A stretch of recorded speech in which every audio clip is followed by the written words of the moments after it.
This doesn't work anymore.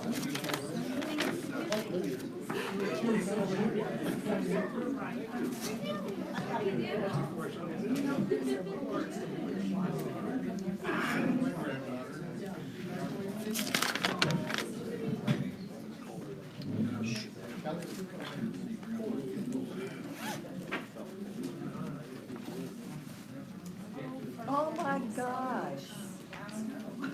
Ew.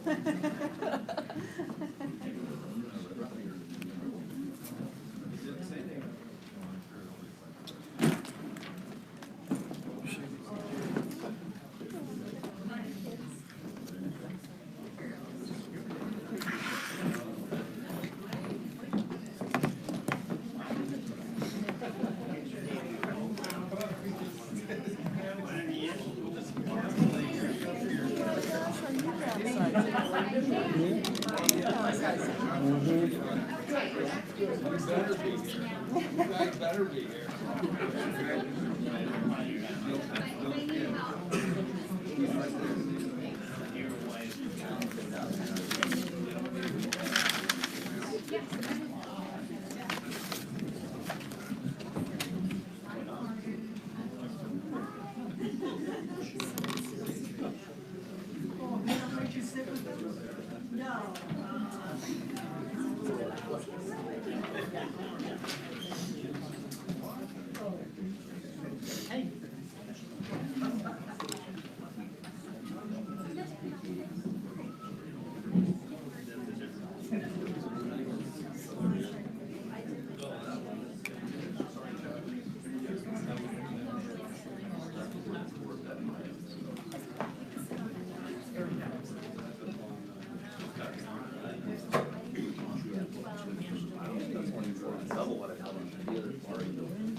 Scares me.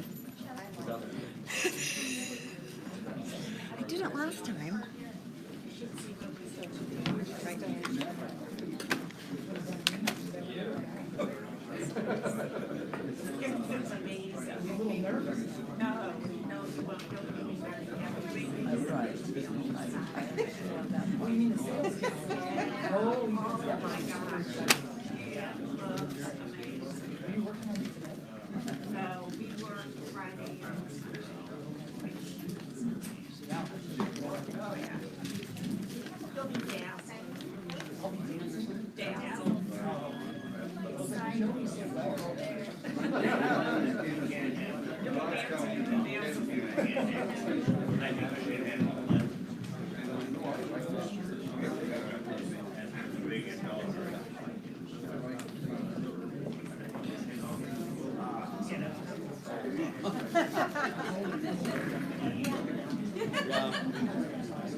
Okay.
council, please.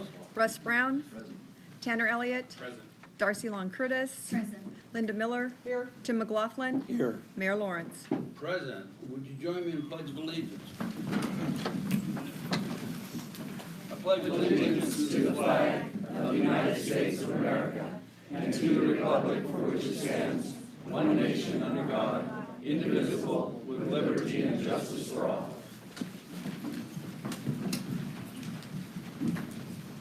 Next item on the agenda is oath of office. Our city clerk administer the oath, please. Mr. Runyon?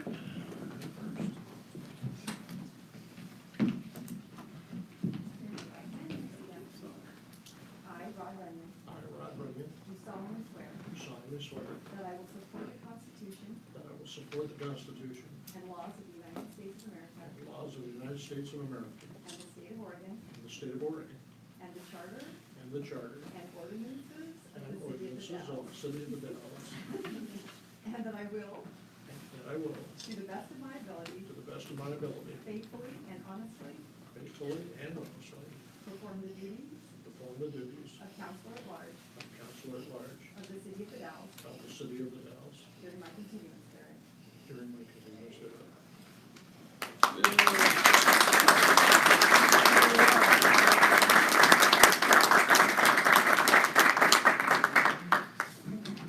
Mr. Brown?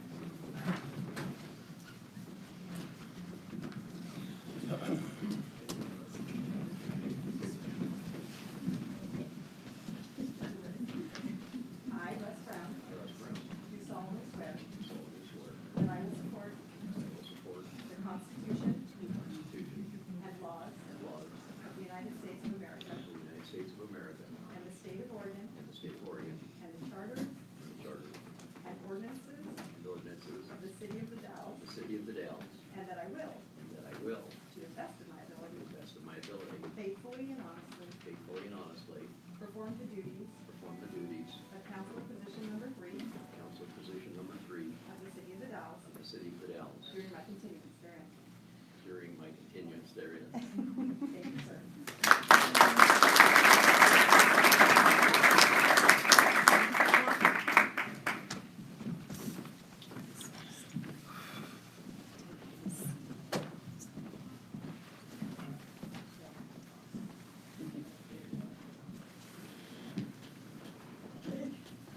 I, Timothy McLaughlin, I, Timothy McLaughlin, do solemnly swear do solemnly swear that I will support that I will support the Constitution and laws the Constitution and laws of the United States of America of the United States of America and the state of Oregon and the state of Oregon and the charter and ordinances and the charter and ordinances of the city of the Dalles, of the city of the Dalles, and that I will, and that I will, to the best of my to ability, the best of my ability, faithfully and honestly perform faithfully and honestly perform the duties of counselor position number 1 the duties of counselor position number 1 of the city of the Dalles of the city of the Dalles during my continuance therein. during my continuance therein.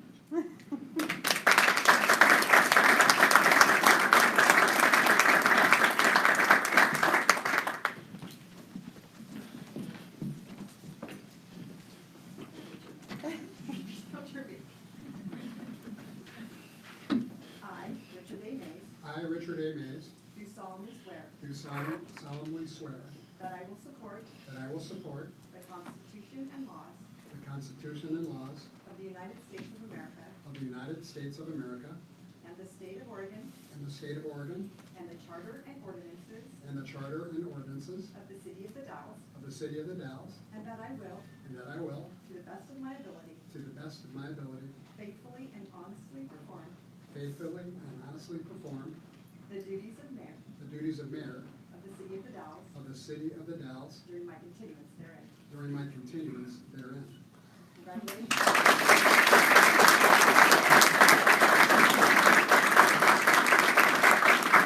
I think this seat is yours.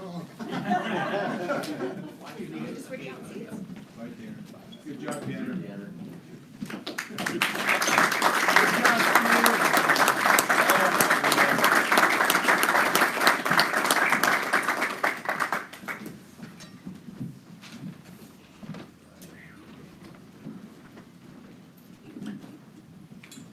Thank you all very also like to thank Izetta for reducing the oath of office into bite-sized portions that we could all get without a problem. Okay, first, we need a approval of the agenda. I would like to ask for a motion. I'll move to approve the agenda. Oh, hold on. I'd like to have action item number 13B removed from the agenda tonight. I've just been appointed to the Airport Commission Board by the new mayor, and my first meeting is next Friday, and I'd like to have an opportunity to have a conversation with the full board and try to kind of figure out where I'm at.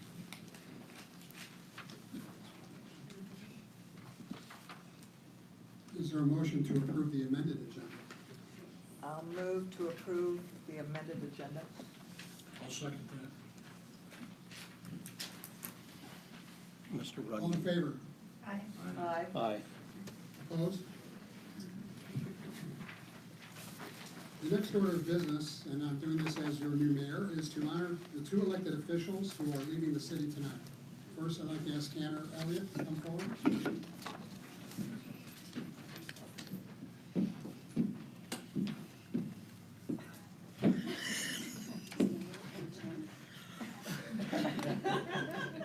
My neighbor Tanner. Tanner has served the city as the counselor at large for the last 4 years. Those of us who know Tanner and have been associated with the city have appreciated Tanner being well prepared and asked very good questions. He's also very budget conscious and has a great sense of humor, but always took the city and the community issues seriously. Tanner, the city of the Dalles owes you a debt of gratitude for all your service, and we thank you.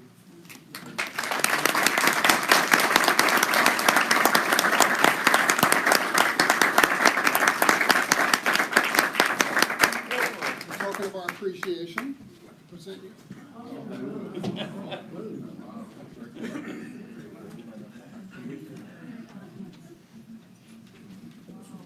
That is great.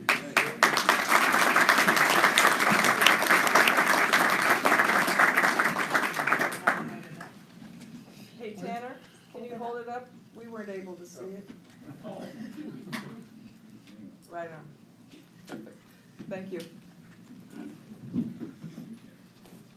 I also have some remarks about our outgoing mayor, but first I'd like to present him with his gift from the city of the Dalles. Steve?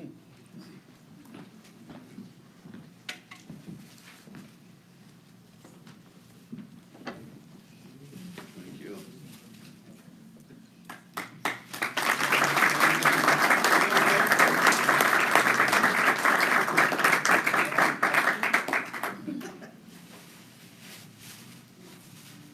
Don't get too excited, it's just a bag full of bright paper. Wow, this is wonderful. It says, Stephen E. Lawrence, Mayor, 2013, 2018. Beautiful.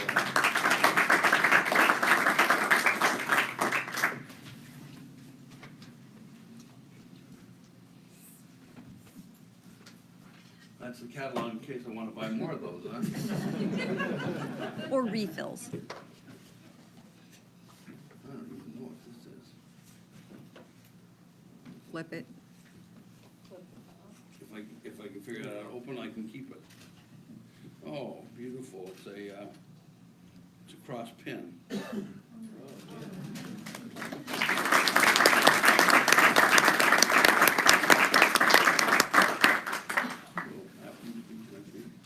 Yeah, but you don't have to just stay right here for right now.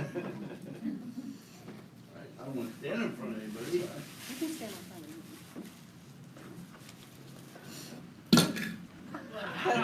Thank you, Mayor X. What was it? Kind of rude. Was it yours? My next order of business is the 64th mayor of the city of the Dalles, and to say a few words about my predecessor, the 63rd mayor of the city of the Dalles. Steve Lawrence served our city for 6 years. I cannot imagine an incoming mayor having a smoother transition than the one that I have had for the past 5 months. The city staff also deserves credit, but mostly I have Steve to thank for that. Steve never hesitated to meet with me, never hesitated to discuss any issues I might raise or ask him about. And if I asked him for his viewpoint about a particular subject, he never hesitated to give me his opinion about it. As a matter of fact, sometimes Steve would give me his opinion when I didn't ask him. Anyway, I'd like to thank Steve not only for what he's done for the city, but what he's done for me personally. And with that, I'd like to ask my wife, Rose, to come up, and also Donna. All right. It's personal. It's for you, Steve.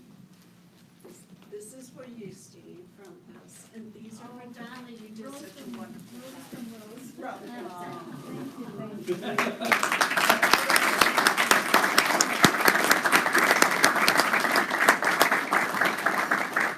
I'm gonna move away from all the nameplates. What does this say?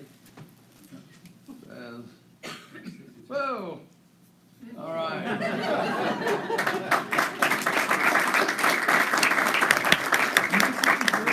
I want to stress that 63, that's not how old he is. That's not his graduating class, that he is the 63rd mayor, so. And this was my number in football jersey in high school.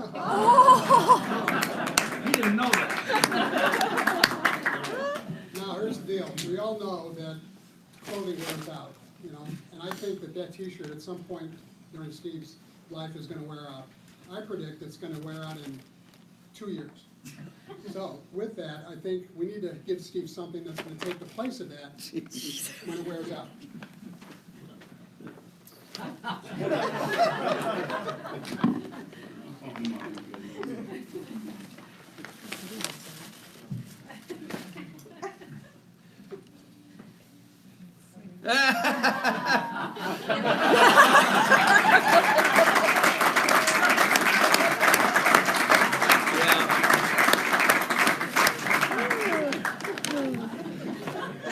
All right. Well, I have a few things to say. First of all, the good news is I didn't have to read the agenda and get prepared for tonight. That was really good. But I agree with them. One of the best things about leaving office is when you can feel comfortable that the person who's replacing you is not only gonna do a good job, but a better job. And I know, just like he said, from all the meetings that I've had, that Rich he's gonna be the best thing. I also want to thank everybody on city council and all the city employees who helped this city move forward. There were just so many of them. And this is what I really wanted to say. Special thanks to Izetta Grossman, our city clerk, and Julie Kruger, our city manager. An elected official could not ask for better partners than these two. Their professionalism, knowledge, dedication to the Dalles, expertise, and willingness to do the work is exemplary. Thank you.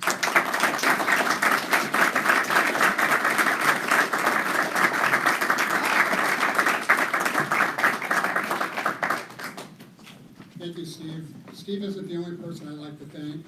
There are a select other few. I already mentioned the staff, but first and foremost, I'd like to thank my family, led by my wife, Rose, and also our daughter, Christine, and our two grandchildren, Carter and Olivia, who have supported me throughout this ordeal. As a matter of fact, 8-year-old Carter accompanied me on a couple of my campaign stops and succeeded in completely upstaging me. So I think by the time he's 40, the way I figure it, if the math is correct, I figure that Carter will become the 80th mayor of the city of the Dalles. As I hit the ground running, I've been able to formulate positions and goals to work toward a successful administration. That success is based on some core beliefs, if you will, that I'd like to share with you. There are 5. Core belief number 1, every organization, public, private, and nonprofit, is defined by a certain culture. This culture is usually evolved over a period of years, sometimes even decades. Core belief number 2, that culture, for better or for worse, is a function of top leadership. Core belief number 3, the key to effective leadership within any organization is where policymakers and those who carry out those policies do their jobs. Board members make policy, staff members carry out that policy, and neither gets distracted from doing their jobs because of petty arguments, inflated egos, or clashing personalities. Core belief number 4, I'm going to do the very best I can to create and maintain an atmosphere that promotes respect for each other's point of view. It's okay to attack, but let's attack the idea and not the person. And finally, core belief number 5, organizations with good culture and good leadership strive to work as a team. They promote and they practice teamwork. It's working together in the best interest of the community, of course, but it goes a lot further. It means rooting for each other's success. And I'm not just referring to the city council, I'm also referring to the city staff and to our citizens. Let's all root for each other's success. And citizens of the Dalles, let's especially root for the city council's success.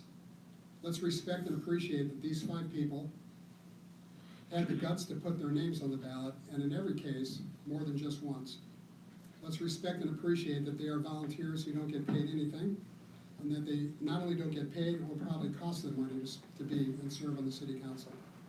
So in conclusion, I'd like to call on all of you to root for us and to help us realize the vast potential that we all know that this community has and make it all a better place. Thank you very much.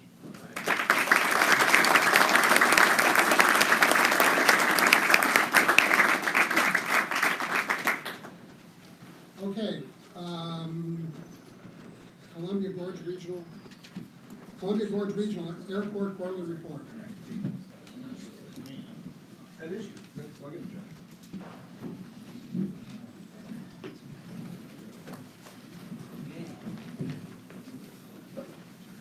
Good evening, Honorable Mayor and Council. It's always a pleasure to be here.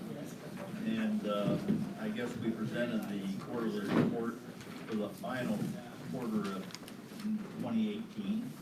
And I just made a brief summary of what's taken place. One thing that was good is that we saw the FBO had a substantial increase in fuel sales. They've had a substantial increase in a lot of things that they're doing at the airport, which is great to report. One of the newest things that we're working on right now is that we're trying to put in a AGLA, alternate grass landing area. And with TAC Aero being a certified cup crafters trainer, they like to land off of asphalt. They like to land out in fields, grass runways, because that's what those planes are designed for. So we're trying to accommodate them with that, and you can see where I have it proposed. It's along our main runway 3-1, and it's all been sent off to the FAA for their approval, and hopefully they bless it and we can continue on. I'll have to admit, maybe I'm a little bit ahead of the curve. We've already staked it out and are working on doing some work on it. So anyway, not that I always get it, in front of the, I always get the cart in front of the horse, but anyway, we're gonna move forward with that. The other things that we have here, Jeff sent me a couple of extra reports here. One is on the staff readiness, and it's just showing that they've had training in different areas, which is good. They're all certified in fuel safety, with the TSA, the FBO administration, and the truck fueling. So the only other thing, I guess, that TAC Aero is looking at more opportunities. They have a list of things that they would like to try to get accomplished here in 2019 to add some additional services for the aircraft. And the main thing that they're doing is that they're in the process of building 3 more hangars in our new business park. So that'll be a good addition to our airport, and they're planning on adding additional services. So the only other thing I guess that draws me to the airport is that sunrise picture that they took. It's always nice. The view from over in Dallasport is spectacular sometimes, and we get to have a better view of the Dalles than we do from over here. So with that, I'd be more than happy to answer any questions. Any questions for Chuck? Mr. Mayor, you said substantial increase in fuel. Can you give me an idea of that? Well, it's 15%. They were just a little under 200,000 gallons. They had a total of 200 is the most that we've ever pumped at the airport, and that was a couple years ago when we had one heck of a fire season. And usually fires do drive fuel sales, not substantially in some ways, because most of the firefighting equipment that comes on field brings their own fuel trucks. When they do that, we do charge them a flowage fee of 10 cents a gallon. But that's what we see in most instances. And most of the time, those aircraft that do come in, especially the helicopters, they're set up so they can set up anywhere they need to go, out in the field, anywhere on a highway. It's just when they're close to the airport, it makes it easier for them to operate. But that seems to be a common practice. We would love to be able to sell them all the fuel. And we do sell them a substantial amount, but a lot of it is brought in. So, 2 follow-ups? Sure. So, subtracting out the additional fuel for fire and whatnot, you feel because of this TAC Aero's efficiency, are you seeing an increase in regular aircraft to the airport in usage? yeah, they themselves have substantially increased our aircraft traffic and count because they bring about 20 aircraft that they own in their company, which is substantial. So that's one thing that has caused the increase. The other one is that their maintenance shop is very aggressive and they're bringing customers from other airports here also, so. Okay. And my last one, Mr. Mayor, with your permission, I see my friend Commissioner Sauter, Dave Sauter from Clickitat County in the back. Do you follow up the report you do here with the city and do that to the Clickitat County Commission? We do. This will be at our meeting Friday. But I don't attend the meetings at Clickitat County unless we have something on the airport agenda. But Dave and I seem to have a pretty good relationship. I'm not bashful to call and ask him questions, and he's certainly not bashful to call and ask me any questions. So, and that, that's one thing that's always been the pleasure of being at the airport, that I've always had a pretty open line of communications with all the city council, the mayor, Julie, Izetta, all the staff at the city has always been great to work with, and the same way with the county, because being in Clickitat County, any projects that we do has to go through the county. So I'm not only dealing with city council, it depends on what we're doing. So it's, makes it very interesting at times. I guess that's the best way to say it, isn't it? And I think it's good to remind the citizens of that relationship from time to time. Sometimes it's missed. Very good point. We because- appreciate the partnership. Yeah, without the partnership that we formed, I don't think the airport would be anywhere near where it is today. They've been very supportive in everything we've done financially and to work collaboratively. So it's been a great relationship. So, and I think most of the people that's on the airport board enjoys being on the airport board, and we have a great airport committee. So, yeah, we have a new member coming, Councilor Brown. So I'm looking forward to that. You should tell everybody that, thinking about visiting the airport board meetings, they have donuts. And we do meet at 7, the third Friday of every month at 7 a.m. at the airport. So anyone, yeah, we always like to have additional people. Which is this coming Friday. It is this coming, it is? It is, you're right. Thank you, Mr. Mayor. And the donuts aren't that good. Bad word. Any other questions of Mr. Colbert? Thanks, Chuck. Thank you. Next, we have the Dallas Main Street Quarterly Report. So I just have a supplement that I wanted to hand out. I think we were the new one. Just a little supplement to that quarterly report that went out. Which I thought was question marks. My PDF converter did a good job.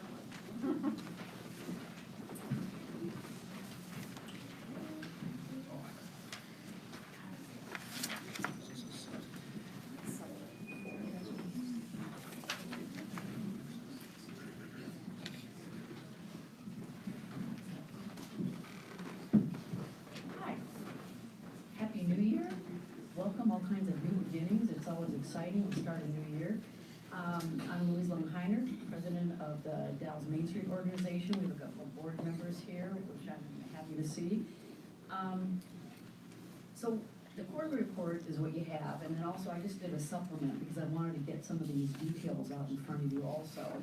Some of them have just sort of happened in the last week or two. So, sort of running down through the list here, the Main Street Organization is run by volunteers. It's a volunteer board that is working on vitalizing the downtown, that brings in outside grants to help business owners do facade improvements and so on.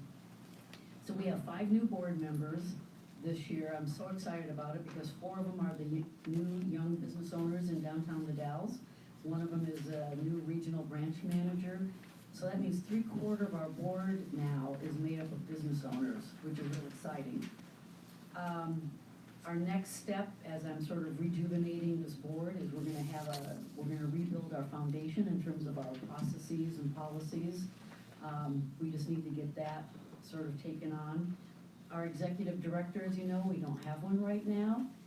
We were working with the state director. She's suggesting interim at a more higher experience level. So we have a couple candidates. We did open postings. We have several candidates that are very strong. In fact, some have Main Street experience, which is sort of surprising. So we're hopefully starting that interview process here quite soon. If not this week, then next week for sure. The board just did their strategic plan last week, which you've got sort of the basic strategic plan in your packet. But then what we changed was a couple of the objectives. So in that, it's sort of, we're adding, because we're responding to also what the downtown businesses have been talking about, and that is downtown beautification. That's a project or an area of concern for quite some time, so we're gonna start, forming committees. I would ask anybody in the audience, the community, you can all be part of that on a committee basis, to work on these projects with Main Street. The other one is traffic calming, and it's sort of interesting how this came at me from a completely different group also, in addition to our board and our downtown businesses. I had some other members in the community at a totally unrelated meeting out of the blue talk to me about traffic calming.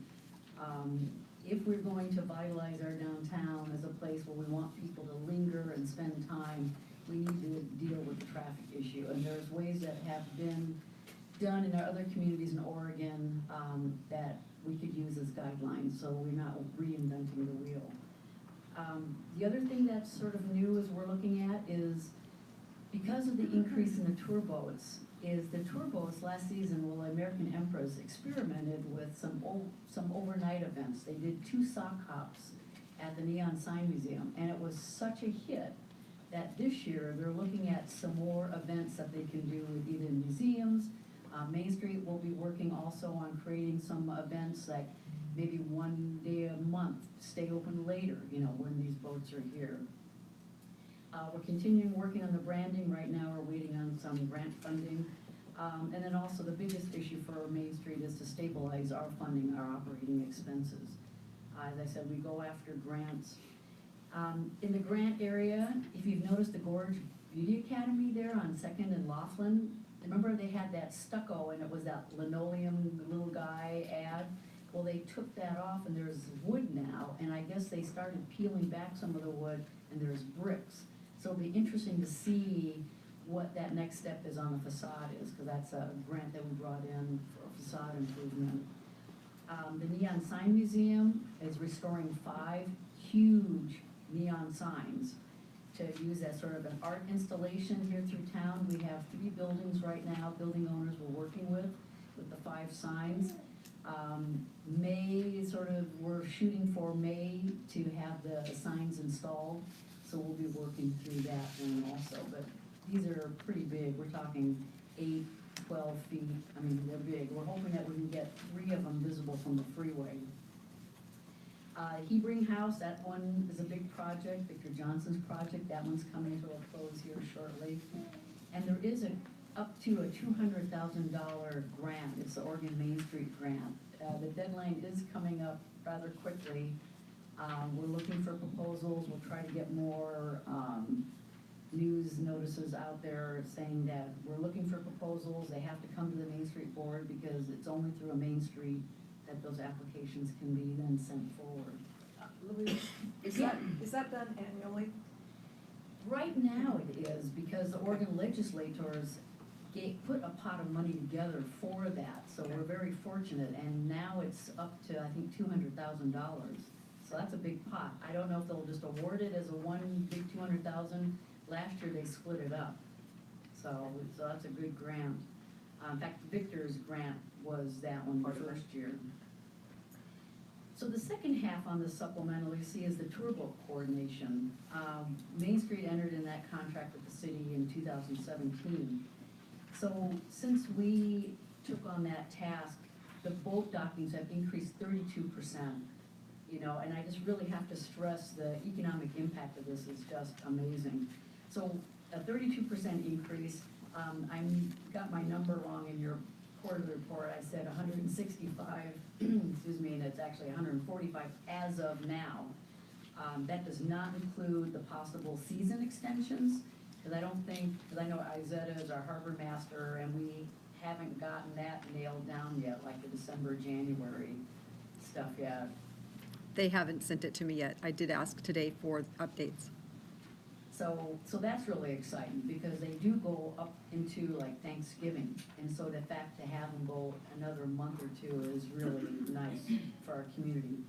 We now will have 4 boats with the hop-on, hop-off buses, which is really nice. What that means is that the passengers get on the boats, they go to the museums, but then they will also be driven through town and then dropped off and picked up. So that allows them to walk through town and hopefully spend money. There's contracts, and I'm not including the warehousing contracts, laundry service contracts, and things like that. But these are contracts that the tour companies have with our local museums. And what's interesting is that the reason why it's listed out like that is the tour coordinator is really working hard to try to connect the corporate offices with the different museums and other entities. So what was so nice last year is that the Neon Sign Museum was signed up now with the contract. And what that is they count just the passengers coming in, and then they invoice the tour boat company on a set rate for those passengers. This year, we now have the American Cruise Lines has added the Fort Dalles Museum. So once again, it's just increasing and growing. The downtown maps that we do and the cherry bags are a huge success. Those cherry bags are so important that there's people even that if they leave, they realize that their fellow passengers got it, they will call us and ask for a cherry bag. They want it so bad. And I had a gal down in Paradise who was one of those that was caught up in that terrible fire. And because she had ordered from my business, that I went ahead and found another cherry bag for her too. And so that was a nice experience. There's a lot of wonderful stories in terms of the crew, the passengers interacting with our downtown businesses. There's things that happen at night, like Danae Mannion at Mannion Studios. The crew goes and does arts and crafts projects when they have their time off, and then they tell the passengers, and if it's an overnight stay, then all of a sudden now you've got passengers coming to Danae's shop. So there's all kinds of stories like that in terms of the interaction of our downtown businesses with the crews and the passengers. Because the tour boat coordination is increasing, the number of boats, the sort of 24/7 nature of this job during the season, that as we get into the budget process, Main Street will have to renegotiate that contract with the city, just because the amount of money that we're paying already above the contracted amount. So that's something that will be coming up at some point. The other thing I want to point out is just the rate of return on the city's investment in Main Street, and that's in the quarterly report. If you just look at the amount the city funds us, the Main Street, for our operating, in 2017, it was a 600% rate of return in terms of the construction projects, the grants and the construction projects that we did for downtown. Last year, what was it? I think it was a little less than 300%. I mean, those are huge rates of return, you know? I mean, who can say things like that? Any questions on any of that? I feel like I just overloaded you, quite a bit of stuff. Mr. Mayor, I have a couple. Yeah, Rod, go ahead. And this is one area that I'm not as familiar with as other city projects and whatnot, so just the questions may be old school to other people, but where can citizens find the tour boat list? What is it, on your own website, the chamber? No, so, well, the city has it on the city's website, because I did and then Main Street has it, and then the chamber has it also. So I think those are the 3 places I know of. Okay. The the council will find that even when I know the answer, sometimes I'll ask to verbalize it for everybody. As far as hiring a new director, that hasn't happened too many times. Is it just the board involved in the interview process, or do you bring in some citizens with that board? How's that gonna be structured? So Main Street's pretty transparent, because our board meetings are open, and same with our strategic planning process, but the hiring will be done by the executive board of Main Street, and then the board also, and that's it. All right, thank you. So, Anybody else? I'd just like to make a positive comment about what we've heard tonight. Oh, thank you so much. I appreciate it. I have a question about the neon sign project. Yeah, It says there's 5 signs. Are you at liberty to discuss Yeah. what those are? yeah, I just got the update today, because we have to do reports for the granting agencies. So one is the Sears sign, which is in your packet, there's that picture of that. So, structurally, it's 85% complete with the neon then, I think that part of it's 85% complete. That's a big sign, that's sort of a picture of that. The other one's called Dogs and Suds, which, I don't know, some of you may be familiar with that one. See, these are all signs that are too big to put in the sign museum, and so because they're so big, it's good to have them on a building. The other one's called Dawn Donuts, D-A-W-N, Donuts. So that one, the other one's Jefferson Hall, and if you remember the MCMC project in the Craig's Office Supply Building, that was looked at back then, and so that's a sign, that's the place where we're thinking of putting that sign, and that's a really tall one, that's a Jefferson Hall sign. The other one, and we've just we're changing it today, it's called Flying A. And it's the A with the wings, and it's an automobile sign, so we're thinking, because the crews in around here, we're thinking about trying to get that one placed instead of the one that we were considering originally. Thank you. Yeah, I noticed the project value is 70,000, the grant is for 25, and the rest of the 45,000. yeah, so, the sign installer, that's all being donated. So that's what's just absolutely amazing. Yeah, all that. So there's those 5 signs, and it's David Benko at the Sign Museum. He's part of this group of the sign installers. They have a big conference, and they're donating all that. And they're hoping to do it in May. That's the tentative date. Yeah, I know, isn't it? Yeah. Any anything other else? questions for Louise? Thank you very much. All right, you're welcome.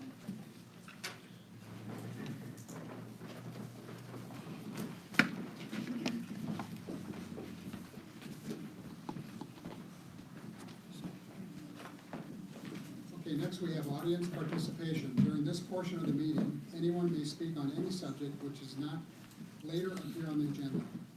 5 minutes per person will be allowed. If a response by the city is requested, the speaker will be referred to the city manager for further action. The issue may appear on a future meeting agenda for city council consideration. Is there anyone in the audience who wishes to address the city council? Mr. Stotts. Mayor?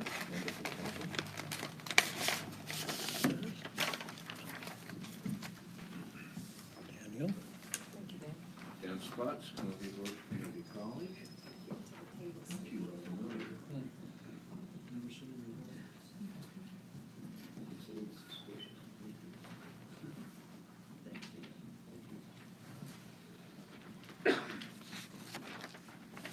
Each year, the National Endowment for the Arts sponsors a competitive program called the Big Read, and I'm going to read a paragraph from what I've just given you.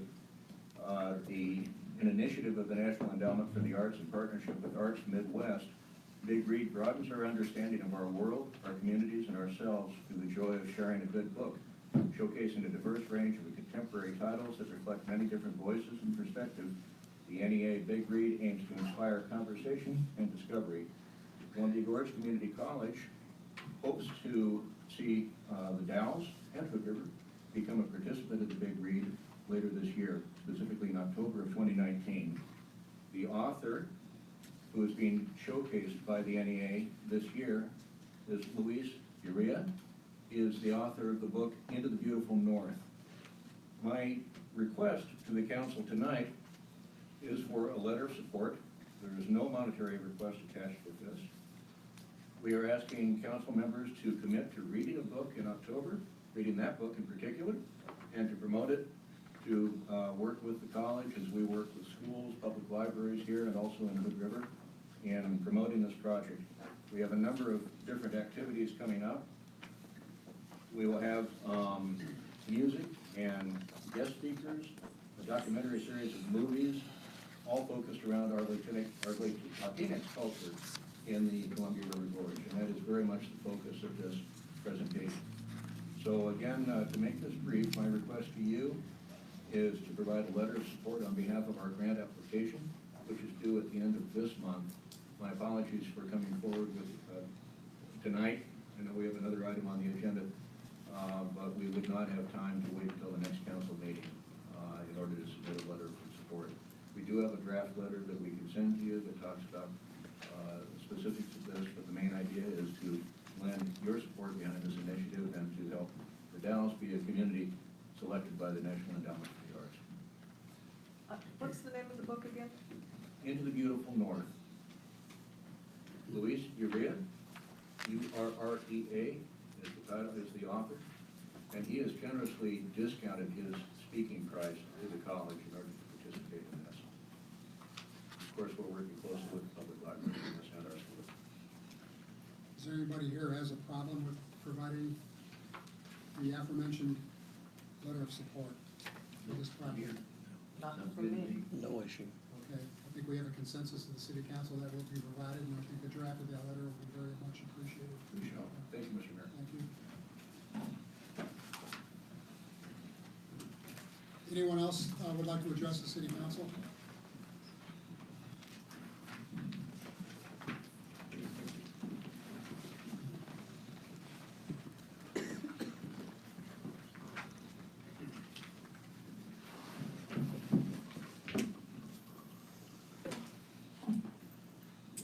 Lorraine Hunt, Post Office Box 81, Dalles. And this will come to you, I think, right? This is for the benefit of all persons in this room and in this town. Could you? Sure. This is for the benefit of all the persons in this room and in this town, and it's nice to see this gathering and new people here, and we're looking forward to a new year. So this is the first city council meeting of the Dalles in this new year, and also the first meeting after elections with new members of this governing body. Both the new year and a new collection of citizens making decisions that govern our town can function as harbingers of hopeful new directions for the future.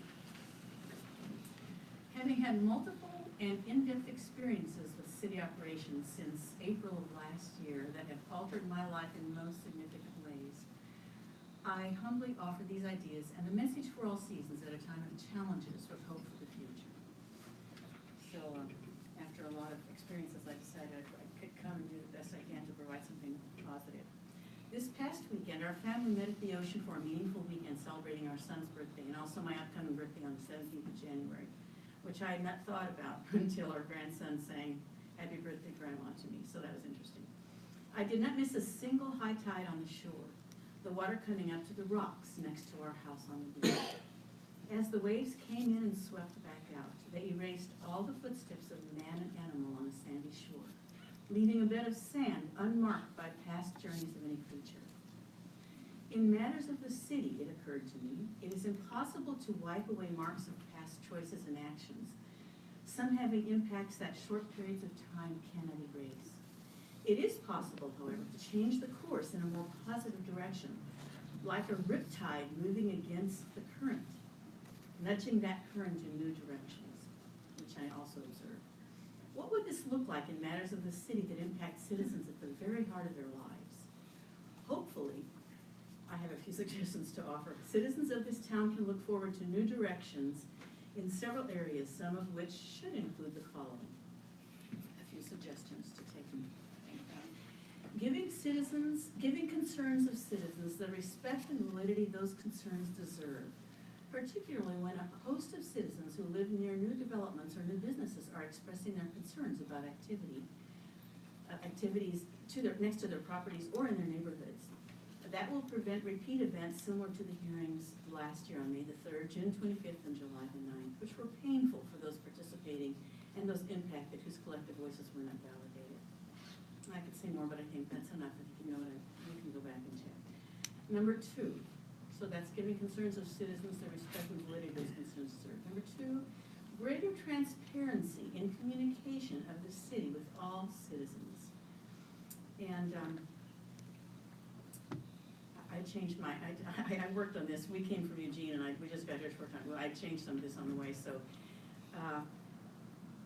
a notice of hearing omitted crucial details regarding the purpose of a development, and that resulted in a false narrative spreading around the neighborhood about the purpose of the development. That purpose was critical to the need for further action and requiring citizens to canvass the neighborhood, correcting misconceptions. And that could have been avoided had the purpose of the new development been included in the notice of hearing. So if the city includes complete information to citizens, then citizens can take actions that they need to take in those areas. And that didn't happen. And then there was one thing after the next, and I won't go into those, but that will be helpful.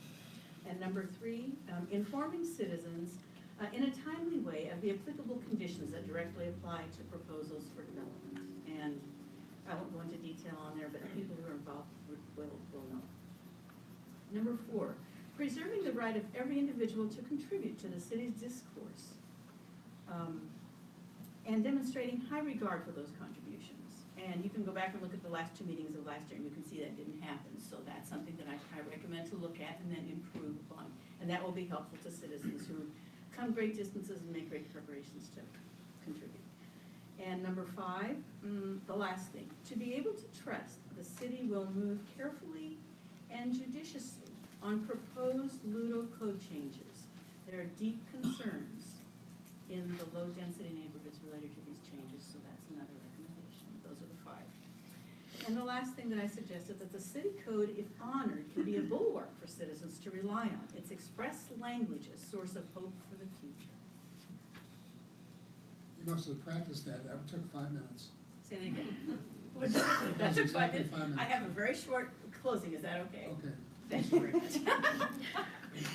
much. Very nice, new Mr. Mayor. Because last time my time was taken away by several things, and now you're really honoring it. I appreciate it.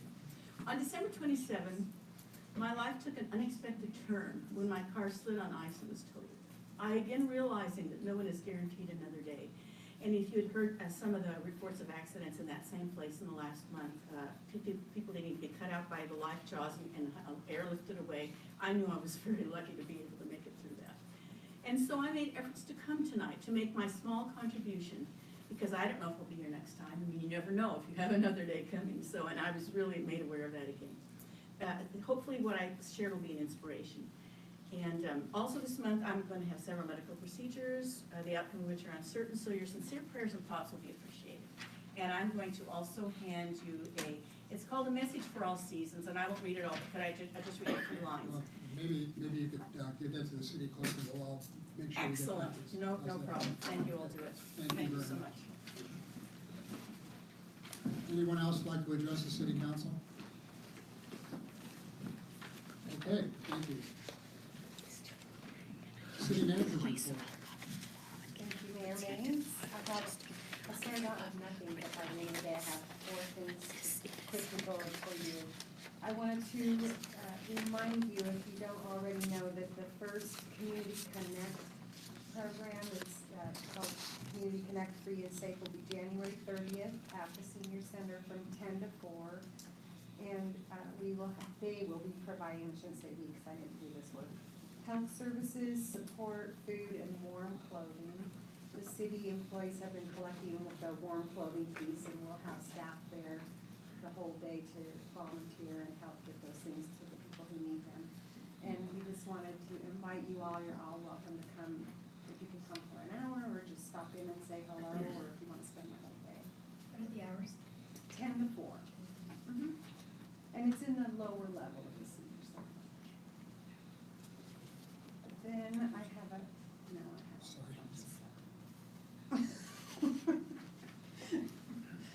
I wanted to give you a quick update on our brownfields grant that Matthew Cleaves has been working on. We did have one change to that grant program to be able to do a more in-depth survey of the alleyways. So first, second, third, fourth, where we'll actually be able to identify any potential tanks that are in the right of way.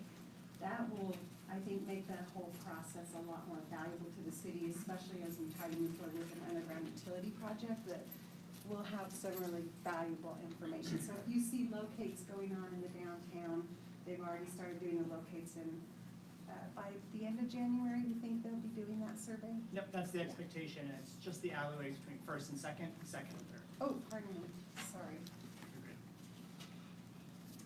All right, that's that one.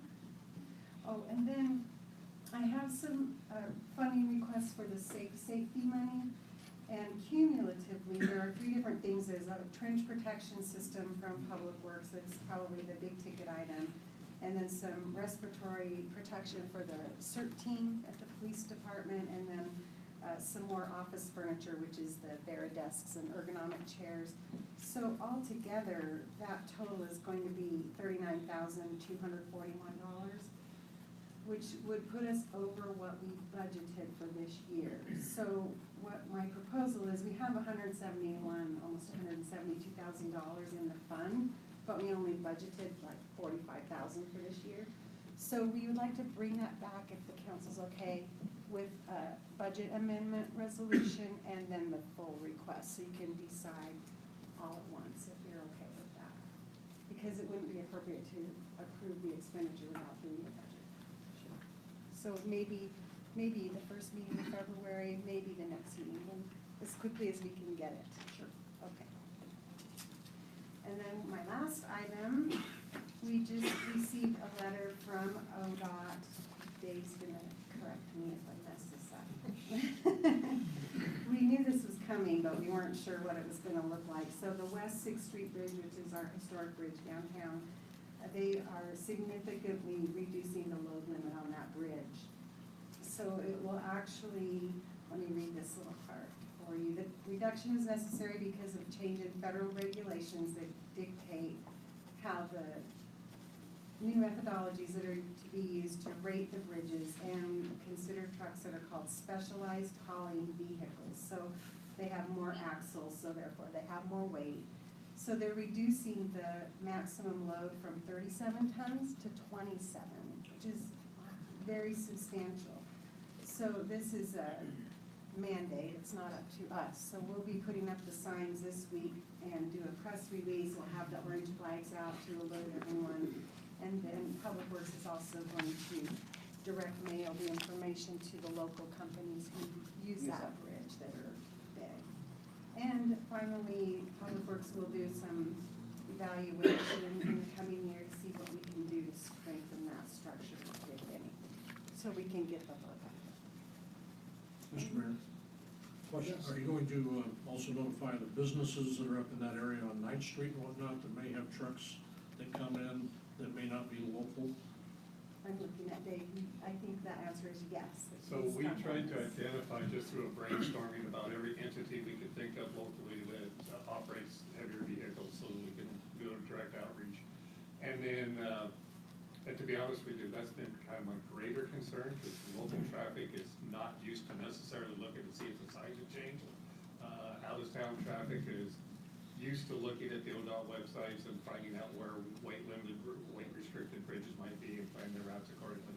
And then all the advanced warning signs about the weight limit, because it's been a weight-restricted bridge for quite a while. This should be a further reduction. So we have advanced warning signs already in place that they'll be updated, and then we'll be, like Julie mentioned, putting orange lights on to draw additional attention. So we're gonna try to get our weight we take up, plus doing a general press release. Thank you. That's all. Okay. Thank you. There will be no city attorney report.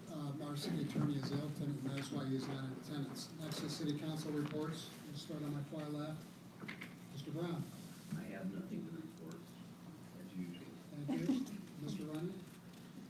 Real briefly, I'm just glad to be here. You know, this is kind of full circle for me, Mr. Mayor. I started out on the City Planning Commission back in 1990.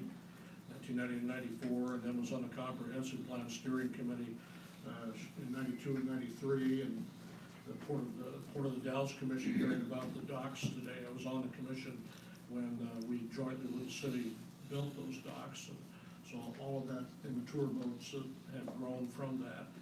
Been really interesting. I have been to a couple of meetings here already prior to taking office. I was at the rental housing meeting that was held at the senior center. At the League of Oregon Cities, elected essentials and ethics in Hood River. Councilor Brown was there as well. And December 20th was at the League of Oregon Cities Regional 8 Small Communities meeting held in Duford, but it did say anybody could come, and I was anybody, so I came. So, and this coming week, Councilor McLaughlin and I are going to go to the League of Oregon Cities quarterly meeting down in Salem. Thank you, Rod. Rosie? So, excuse me, in December, I attended the city's Christmas party, and I enjoyed getting to know some of the staff that I don't often get to see because they're in departments outside of City Hall, so that was very nice. And I was also invited to the Dallas Main Street meeting last week, just to sort of sit in and unofficially see what was going on. I was very encouraged by the energy of the group and the fact that they're farther along with their interim director hiring, so that sounds great. They do have some good people to choose from. And then you mentioned the Brownsfield study, and I did volunteer for that to represent Urban Renewal. Nobody else. Thank you, Darcy. Linda? I have nothing to report. Well, I did prepare a short report in honor of Councilman Elliott, but it's only, let's see. I have no report except that my family was here for the holidays and I took some time off and it was wonderful. I do have a question, a quick one. The intersection at Cherry Heights and Second at the holiday season, it was nearly impossible to take a left either way from coming down by the skate park to go left or to enter into the Cherry Heights from Second.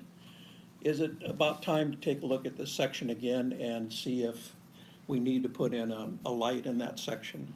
With all the new development, the new traffic in our city, maybe it's time we look at that once again. So just for safety's sake. Other than that, that ends my report. What do we usually do when we get a request for a study such as he is suggesting? Sometimes our public works director has an answer ready. Sometimes it's something that's already in our capital improvement plan. So do you want to respond this evening or should I? In this particular case, we're gonna be reaching out to the same traffic engineers that just did the update to our transportation system plans. Find out from them what it would cost to do an analysis just of a single intersection that could be added as an amendment to the plan. And then we can plan for it accordingly, budget for that type of work, whether it happens this year out of money we already have available, or whether it's something we budget for next year. Thank you. Okay, the mayor has a very short report. I also attended a few meetings, the Economic Opportunity Analysis meeting headed by Steve Harris on January 8th. I spoke at the Citizens Academy on January 8th and attended the Chamber's Economic Development Committee meeting on January 11th. And the last thing I want to mention is we plan on having a council retreat goal-setting session coming up. I'd like all the city council members to look at their calendars and look at suggested dates, probably on a Saturday during February and March, where we can convene and have such a goal-setting session and/or retreat. We have a place in mind. We also are checking into some facilitators, and all we need is your making sure there's a date available so that all council members can attend and selected staff. Thank you. Okay, next on the agenda is the selection of a council president. At this time, I would entertain any nominations for council president. Mr. Mayor, I'd like to make a nomination of Councilor Tim McLaughlin to that position. I'll second. It has been moved and seconded to nominate Tim McLaughlin as council president. Are there any other nominations from the council? Hearing none, there's a motion on the floor. All those in favor of Tim McLaughlin being the council president, say aye. Aye. Opposed? Motion passes. Congratulations. I didn't, There's one abstention there, that was Tim. Did you abstain? no. Oh, well, I you did didn't vote vote. against it, so you must have. Okay, next is assignment of city councilors to various committees and boards. Is our city clerk, do you usually do this, or do I just read them off, or how does? It's part of their packet, so as long as no one objects. Okay. The budget committee is made up of all 5 city councilors. The airport liaison will be Russ Brown. Sister City will be Linda Miller. Historic landmarks, Tim McLaughlin. Traffic safety, Russ Brown. Urban renewal, Linda Miller, Darcy Long Curtis, and Tim McLaughlin. Q Life, Darcy Long Curtis and Rod Runyon. The outreach team will be myself. And the local public safety coordinating committee will be Rod Runyon. Do we need a motion? No. Thank you.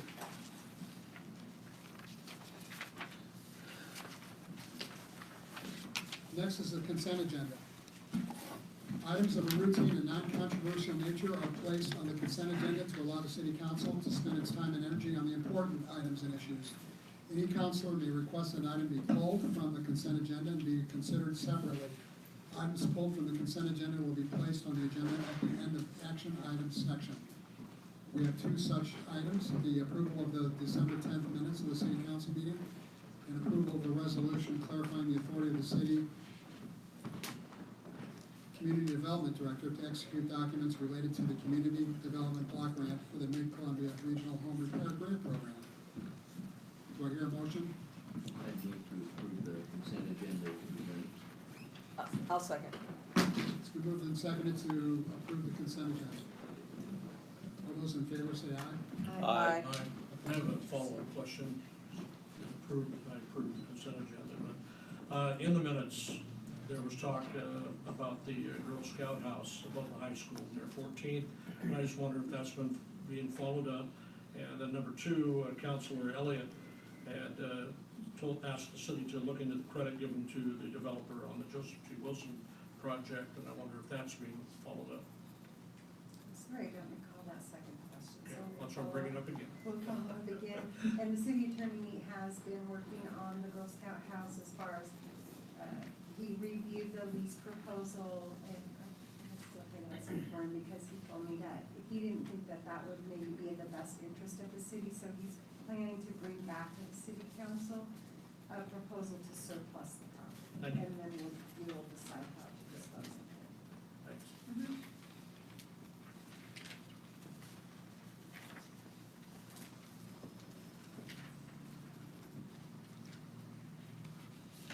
Okay.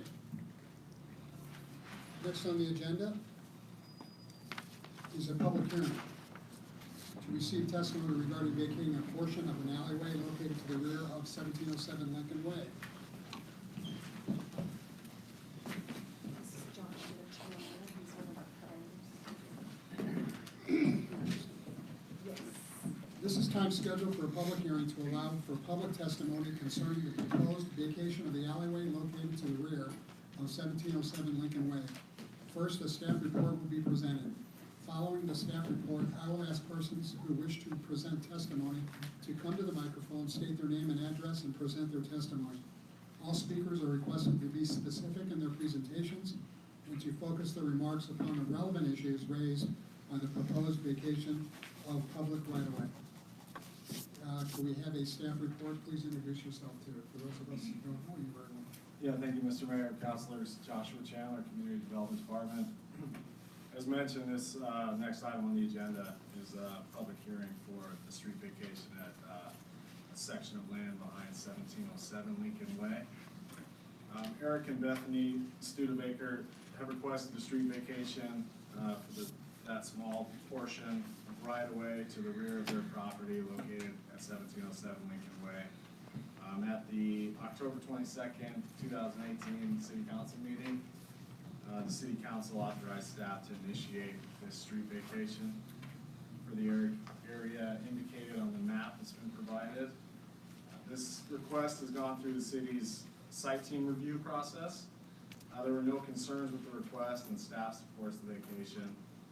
If approved, all of the vacated land will revert to the Studebakers, as they own the property directly adjacent to the proposed vacation, and a letter of consent has been signed by the property owner to the north, who owns all three properties north of that right-of-way section.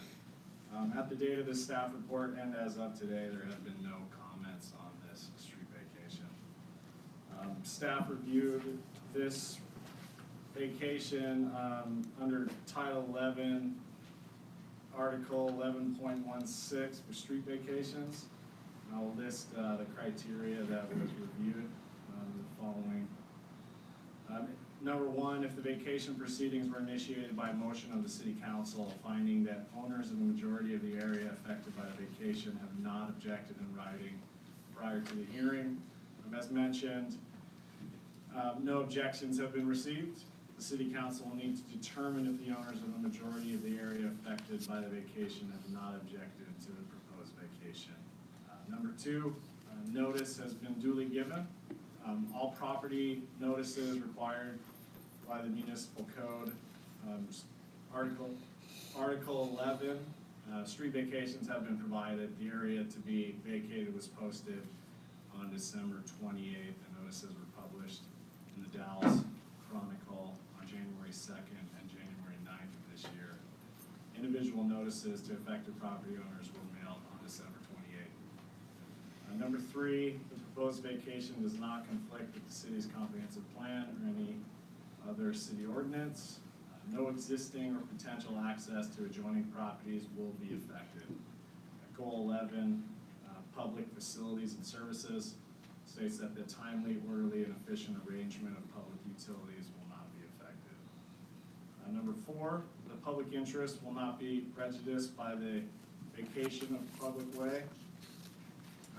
No public interest in this area will be harmed in this vacation request. If applicable, the applicant will be required to provide easements for utilities that exist in the right-of-way. This vacation is part of a process where excess right-of-way is being returned to an adjacent property owner.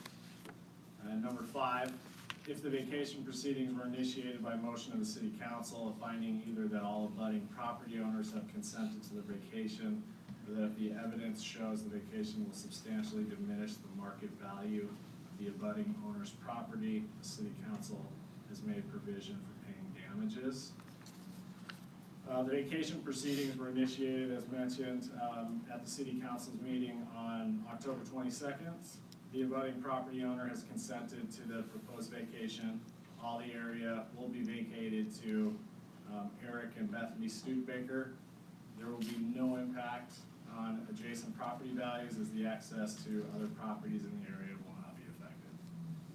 Budget implications for the street vacation. The costs associated with proposed partial right-of-way vacation are minimal, which includes public noticing and staff time. If the right-of-way is vacated, the City of the Dallas Municipal Code, Title 11, Article 11.16, street vacations, requires the petitioner to pay the cost for the associated with the filing and recording. In this case, since the petitioners are Eric and Bethany Studebaker, they will be needed to pay these costs. Staff's recommendation is move to adopt special ordinance number 19-581, approving the street vacation number 68.1 or 68-18 to vacation to vacate a portion of the right-of-way to the rear of their property located at 1707 Lincoln Way. There's also the option to move for the council to move to deny street vacation number 16-18 and direct staff to prepare a resolution setting forth the reasons for the denial. And I can answer any questions if anybody has any. First, we need to solicit testimony. Is there anyone who would like to come forward and testify regarding this request for vacation? Anybody? Okay, I'm declaring this public hearing closed. Does the city council have any questions they'd like to ask the staff? Mr. Mayor, This is the first hearing on this, or has there been one previously? Takes two, correct, or not one with the city? Okay. I did speak with Marlis Crine on Sunday afternoon, walked the property, known her for 40 years or better. And I knew she had signed off and whatnot, but I wanted to see for myself. And it's a very little strip, there's really no alley there. Alleys in Missadoma, there's just a little triangle that doesn't go anywhere, but runs into a big hill that the city owns, which there are now houses in the way, so you couldn't put an alley through there if you wanted to. So I don't have any problem at all, I just wanted to disclose that I visited with Marlis, the owner of the rest of that block. Okay. Thank you. Anybody else? I'll move to adopt special ordinance number, no? Oh, Oh, I'm sorry. What did I say? Does anyone want the ordinance read in full? No. Please do. Dan's here. He likes to have that. Okay, I've got a unanimous, please no. I'll move to adopt special ordinance number 19-581, approving the street vacation number 68-18 to vacate a portion of right-of-way to the rear of the property located at 1707 Lincoln Way by title only. I'll second. I'll second that. Before you vote, we're gonna ask the city clerk to read the title. Just shaking it up a bit. Special ordinance number 19-581, an ordinance vacating a portion of the alleyway located to the rear of 1707 Lincoln Way. Thank you. There was a motion and a second, as I heard. All those in favor of the motion, please say aye. Aye. Opposed? Okay, that was fun. Now we got another one. Thank you. Yes, Oh.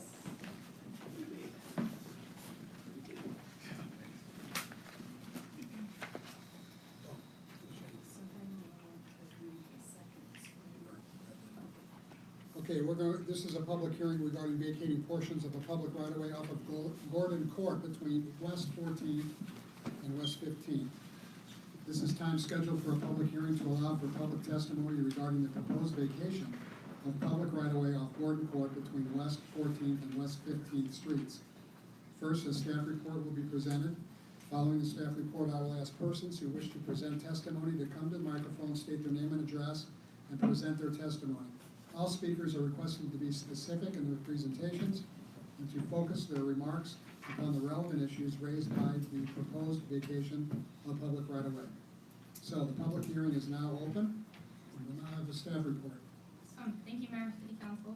My name is Riley Marcus, the Dallas Community Development Department. This is a public hearing on street vacation number 6718 to vacate a portion of right-of-way off Gordon Court between West 14th and West 15th Street, located in the Whispering Pines subdivision, and adoption of special ordinance number 19-582. Some background is Whispering Pines LLC, Whispering Pines 2 LLC has requested a street vacation process for portions of the right-of-way previously dedicated through two minor partition applications in 2017. On June 5th, 2018, subdivision 7118 was approved that included a reconfigured street dedication and required the previously dedicated streets go back to the owner. At its September 24th, 2018 meeting, the City Council authorized staff to initiate a partial street vacation for the area.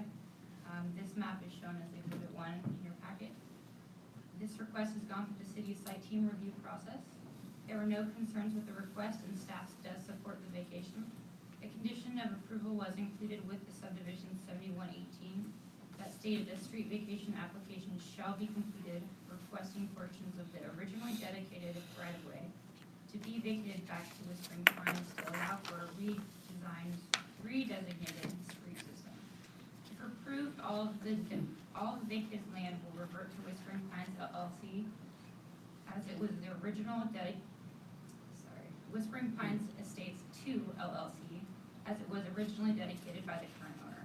A consent has been signed by Whispering Pines Estates 2 LLC.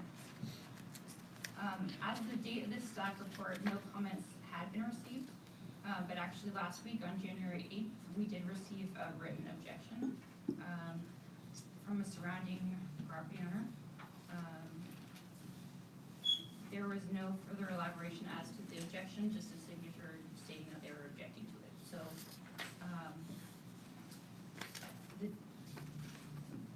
the Dallas Municipal Code, Title 11 Planning, Article 11.16, Street Vacations, Section 16.030 states the city council shall hold a public hearing on the date set and shall take testimony and receive written objections and other evidence. The council shall review the staff's recommendation and may continue the hearing for further testimony or deliberation if necessary. After closing the public hearing, the city council shall approve, conditionally approve, modify, or deny the proposed vacation.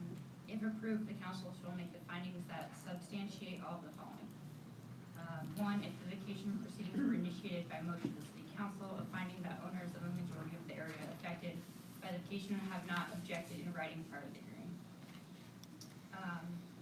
Staff finding 1 requires a finding that the owners of a majority of the area affected by the vacation have not objected in writing prior to the hearing. We did receive 1 objection, not being the majority of the property owners in that area. 2, staff finding all property notices required by the Dallas Municipal Code.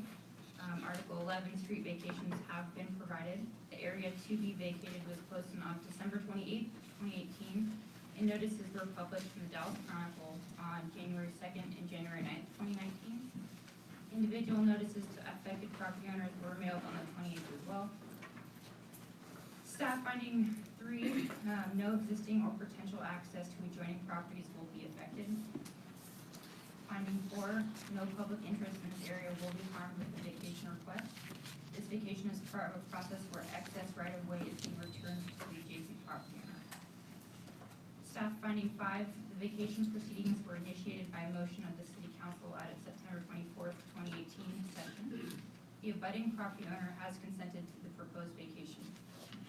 The area proposed to be vacated will become property of Whispering Pines 2 LLC.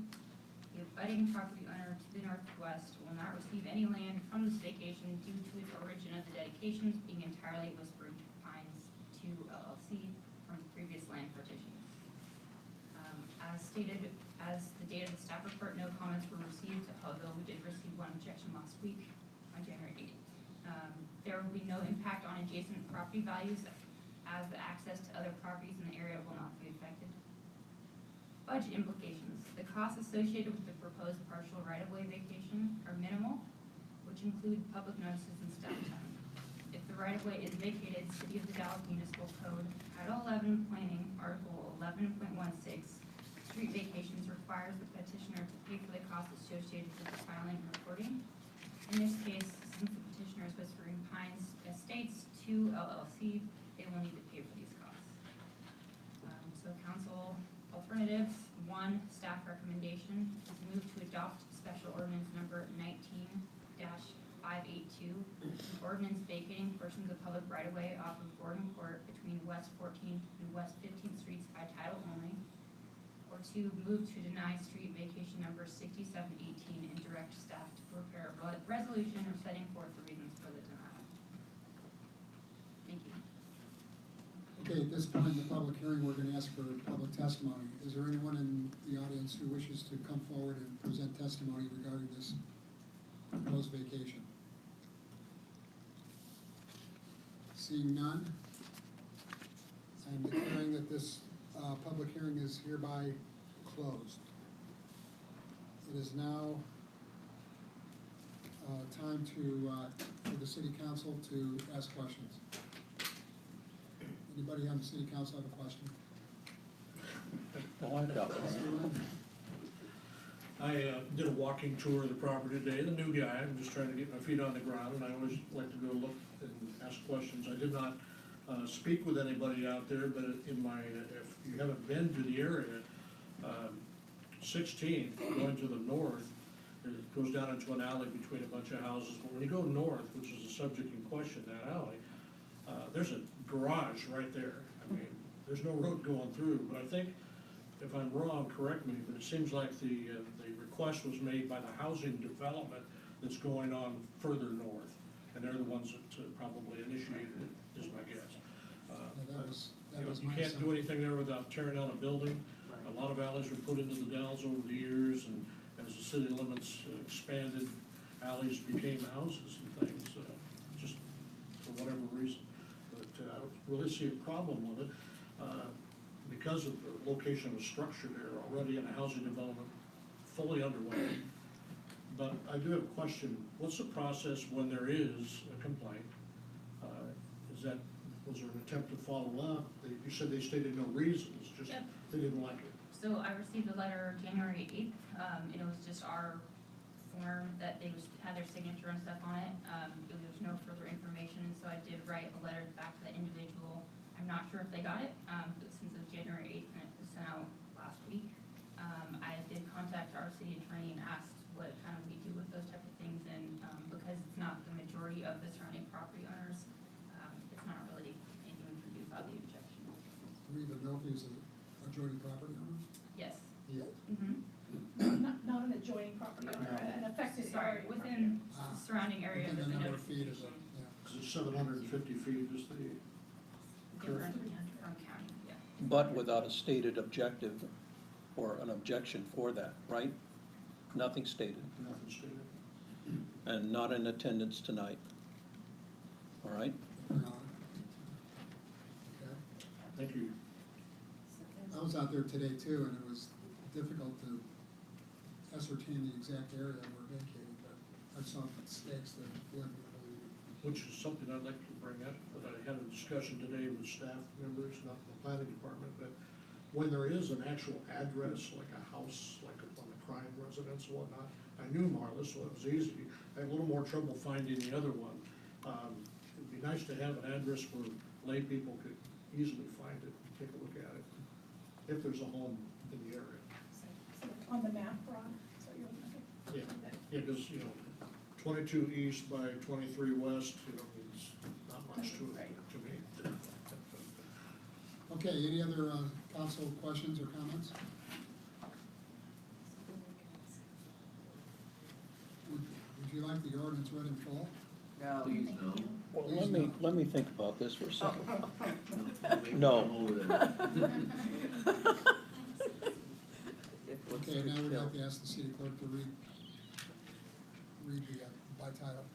Special ordinance number 19-582, an ordinance vacating portions of public right-of-way off of Gordon Court between West 14th and West 15th Streets.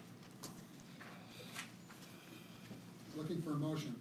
I'll move to adopt special ordinance number 19-582, an ordinance vacating portions of public right-of-way off of Gordon Court between West 14th and West 15th Streets by title only. I'll second. It's been moved and seconded. All in favor, say aye. Aye. All opposed? Motion passes. Thank you. Next, action item 13A, Treaty Oaks Skill Center and Campus Housing Agreement.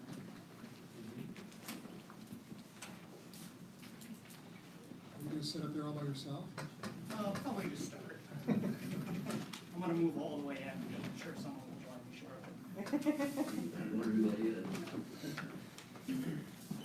Will join me right now, that's great. Stan? My name is Matthew Cleaves, I'm the assistant to the city manager. Honorable Mayor and members of council, before you have my agenda staff report regarding the Treaty Oak Regional Skills Center and Campus Housing, IGA. At the November 26th council meeting, staff was directed to draft an IGA in support of the college's skill center and housing project.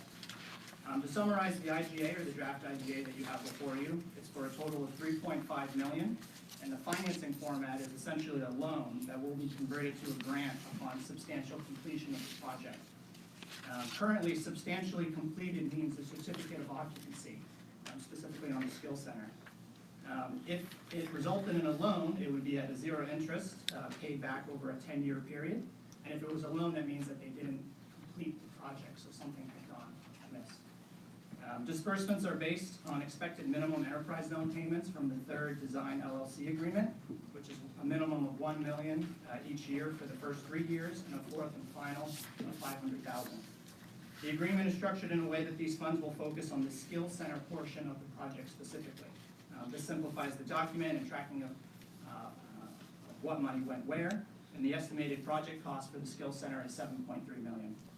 The college confirmed that the state funds can be used for both skill center and housing. The project completion deadline is 48 months from the date of the signed IGA, that's an estimated project completion, and includes an Exhibit A that gives a general description of the skill center.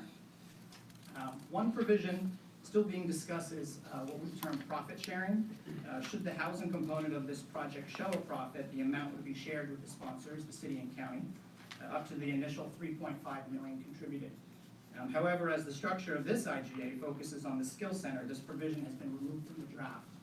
That's a provision that focuses on housing. It was part of some of the conversation at the beginning of some of the negotiations, but as this IGA focuses specifically on the skill center, we removed all those provisions or parts associated with the housing. Another part of the IGA is the exact start date for the disbursement of funds. That will need to be something that is finalized. To account for the city's share of funds and their use, a special reserve fund can be established by resolution. This can be brought back to council at a later date, depending on direction received here tonight. And at the Port Commission meeting last week, the college secured $1.5 million in financing. This funding will help with cash flow, and I believe the overall bond, but Mr. Spots can speak more to this if the council has questions. At the college board meeting, the college staff was directed to conclude the development of this IGA and move forward with the $7.6 million full faith and credit bond contingent on this IGA's successful completion. And the county commission will review this IGA at their January 16th meeting, which is this Wednesday at, I believe, 10:15. The college has stated that the deadline to obligate the bond sales is January 28th, which happens to be our next city council meeting. And this deadline is in order to allow sufficient processing time to have the required cash match in hand by the February 11th deadline.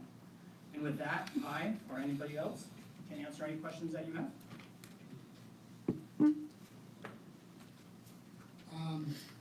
I have several questions, but I'll let the council have first shot. I have a couple. Who knew? In a former life, I made the motion to go forward to join with the college and the city in putting this forward from the enterprise zone. But I did have questions at that time about the housing element of it, and I'm glad to see that onto a different discussion. So I appreciate that. I believe the enterprise zone funds are to be used for major projects to move this community forward, and this is one of those, a major one. Much like enterprise zone money being used to build the second fire station at Columbia View Heights, to pay off the loans to the Discovery Center. Those kinds of things would not be possible without large lump sums of funds held back through the enterprise zone process. So this is a great project, and I'd like to see it go forward. Thank you, Councilman. So I stated this at the last meeting, but I still have a lot of concerns about the fact that the enterprise zone funds are being given out in this way, because a couple of years ago, we had a big meeting out at the senior center because people in town were very upset and I would say angry about how enterprise zone funds were sort of being, I guess they felt that there was no transparency. And so at the last meeting, I did ask, you know, if we say yes to you, what are we saying no to? Because it's my understanding that no one else has had an opportunity to ask for these funds because it's not our typical budgeting time. And although I think this is a good project, I do have concerns about how enthusiastic the college is. I know at least one board member said they were only lukewarm about this, so I want to know if we give you $3.5 million, are you guys very excited about this, or you just want to give it a shot, or what? I might defer to our college president, Dr. Martha Guerra Cronin, on that one. I could. Go ahead. Okay. Please feel free to. Sure, well, we're very excited, and the board unanimously voted for this project. We know that it will give us additional access opportunities for students who don't live in the area or students who have nowhere to stay. I mean, it's a way to move the college forward. We can't provide right now. The industry that's asking us for training, we have no facilities to provide those trainings, so this would open up that opportunity. So we are everyone's excited about it. From the time I came to interview for the position, that's all I heard about this building, and this is going to be great for the community, and the community's on board, and they need us, and it's something that it's nobody's lukewarm. None of us are lukewarm who work at the college. For those of you that don't know, Dr. Myra Cronin is the new president of the, well, not so new anymore, but 6 months. 6 months, yeah. Of Columbia Gorge Community College. Thank you. If I might add on, I don't know of a board member who is lukewarm on this one. All of them are in support of it. They ask good questions, tough questions about the future of the project, how we finance it, the need for it. Have we researched industry partners sufficiently? We believe we have. We believe we made the case at the College Board. We had a unanimous vote of approval on this. This project is absolutely instrumental to the role of the college. We need to train for family wage jobs. We do not have the space to provide the training that needs to occur. Diesel mechanics, auto mechanics, welding, aviation maintenance, the list goes on. We cannot do those things with the existing facilities that we have. We chose not to go for a public bond on this. We've gone to that well successfully. We knew the school district was going forward. Regrettably, that one did not happen. But what this does do is provide the opportunity through legislative mandate and through the choice of the institutions to work with the college, with the school district, and bring forward projects in partnership with the school district. So this skill center serves grades 11 through 14. There's no reason it can't go farther into high school and middle school as well. It is fundamental to what we do. Right, but this bond is backed by the full faith and credit of the city of the Dalles, correct? By the full faith and credit of Columbia Gorge Community College, not the city of the Dalles. Would be a revenue bond, is that right? Yes. A revenue bond meaning it's paid back with, I'm sorry, go ahead. Yes, sir. How it's paid, describe how it's paid back. Yeah, the college will pay through full faith and credit. The college board has authorized the college to obligate a $7.6 million bond, which we will pay back. That matches $7.3 million state bond, which will be issued in the spring. Before I ask the other council members for any questions, I want to ask a follow-up question to what Darcy asked. Could you describe the board meeting? It was fairly recent at the community college, and what action specifically they took? The college board meeting occurred last Tuesday. The board asked about the programs that we envision for the Skill Center. They asked about the housing project, how that is going to play out. They asked about the research that we've done in terms of working with industry partners. For instance, we've conducted site interviews with approximately 30 companies up and down the Columbia Gorge. The board has asked on that occasion, and certainly previously, the survey that we've done with student housing to determine the need for housing. And we do have good data that support that, showing that students are living in their cars or in shelters. Again, the case in point here is on the Skill Center. The board asked for details on what the Skill Center would look like. We are at the early conceptual stage in terms of the Skill Center. We have a rough diagram of what it would look like, approximately 24,000 square feet, a main training bay, several smaller bays dedicated to different aspects of workforce training. But the idea of the building is flexible space, so it can change through time. I mentioned several programs that we have immediate need for. One we're looking at very closely is aviation maintenance, but recognizing that 20 or 30 years down the road, those needs may change radically. And so the design of that building needs to be flexible to accommodate that. We will have a presentation conference room for students to talk about their projects in a professional boardroom setting.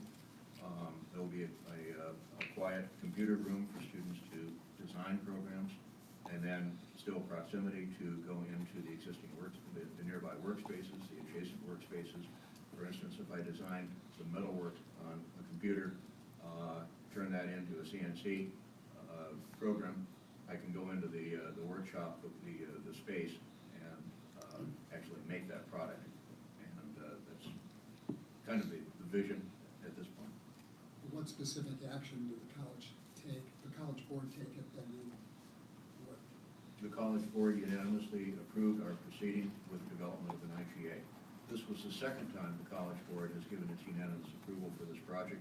We presented in broader level and concept level last summer, received permission at that time to move forward and approach the city and the county in developing subsequent agreements. So last week's meeting was to report on that and to ensure that we had the college board's full support in going forward, specifically with the obligation of the $7.6 million bond on behalf of the institution. But they did not actually approve this particular agreement. The IGA, no, sir. We will be taking this to the College Board and providing an update tomorrow at the College Board meeting. Thank you. Okay, other questions? Yeah, well, excuse me, go ahead. I just have the comment to make that the courses that the Skill Center will provide, right now, local students can't get them here. They have to go out of town. For most of the ones I mentioned, the only exception I will say for the record, we do have a welding program, but it is undersized. We do not have the power capacity needed. We need to expand that program, and this will be part of that equation. Will this facility be in addition to the Dallas High School existing skill center? Because they have had welding in the past, they've had all different auto mechanics, wood shop, technology. Would that mean that these students would be transported to the Columbia Gorge for those courses? Some of those, the high school welding instructor actually teaches our class, and my understanding is that some of those students come up to the, Dr. Cronin, Eric Studebaker is our Chief Student Services Officer. Between the two of them, they will be able to answer those questions more intelligently than I. But we do have students coming to the campus now. Our intent would be to increase wood shop, automotive, diesel mechanics in particular are things that either are not offered now or that we can expand upon. But would be offered on the Columbia Gorge campus. So that means that that would vacate the current skill center at the Dallas High School. The idea and the legislative intent is to establish a streamlined 11th grade through 11 through 14 transition. So our intent definitely is not to compete with anything the high school is doing, but to work with the high school so that between the two of us, we're doing a better job than either could do alone. Yeah, I'm well aware of Running Start and all of those classes, so. But I just was questioning what are we going to do with that facility? Can, there be a plan in the future so that some of the, because at the high school, there's a need for more classroom space. So maybe that could take some of that, relieve some of that pressure. The conversation that would occur once we know we have the facility, and we've started the conversation already with the school district. We met with Superintendent Armstrong 6 months ago, 8 months ago to start this conversation. But once we know we have the facility, then focusing on the programmatic level with the high school. What can they do? What can we do? What can we do in unison? Well, for the record, I'm a strong supporter of your endeavor. As am I. May I add a comment that might help with Commissioner Long Curtis's thoughts? I'm well aware of that meeting and the about the different taxing zones and whatnot. But the two major ones who had the most to say both wrote supporting letters in favor of this project through the enterprise zone.